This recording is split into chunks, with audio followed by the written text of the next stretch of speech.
Hello' everyone, নতুন এটা ব্লগলৈ সকলোকে স্বাগতম জনাইছোঁ।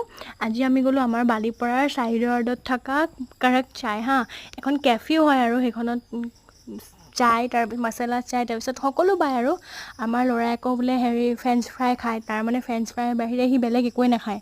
আৰু বাইদেউ ল'ৰাটোও গ'ল, বাইদেউ ল'ৰা দুটা, মই আমাৰ ল'ৰা চাৰিটাও গ'লোঁ আৰু বাইদেউ ল'ৰাটোৱেতো পিঁয়াজ চিয়াজ নাখায়, সেইকাৰণে সি বেলেগ খাবও নোৱাৰিলে, ফ্ৰেঞ্চ ফ্ৰাই খালে আৰু চাহ খালোঁ। আৰু আজি আমাৰ মানে অলপ লাকটো বেয়া বুলি ক'ম আৰু বহুত ভিৰ হৈছিলে না, সেইকাৰণে মানে মটকা চাই যে আমি মটকাটো নাপালোঁ।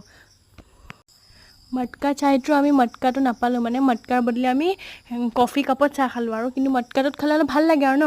তাৰপিছত আজি বহুত বেছি ভিৰ আৰু ল'ৰাই মানে একদম বহুত আমনি কৰি, তাত কিন্তু অৰ্ডাৰ দিলে বহুত দেৰি হয়, ৰখি থাকিব লাগে। এইফালে ল'ৰাৰ ইমান আমনি, ফ্ৰেঞ্চ ফ্ৰাই কিয় দিয়া নাই তেনেকৈ আৰু খাই মেলি আৰু আহিলোঁ আৰু তেনেকৈ ভাল লাগিলে আৰু আৰু কেফেখন ধুনীয়া আৰু ইমান ভিৰ, ল'ৰাক আকৌ এচিত বহিব লাগে, বাহিৰত নবহে।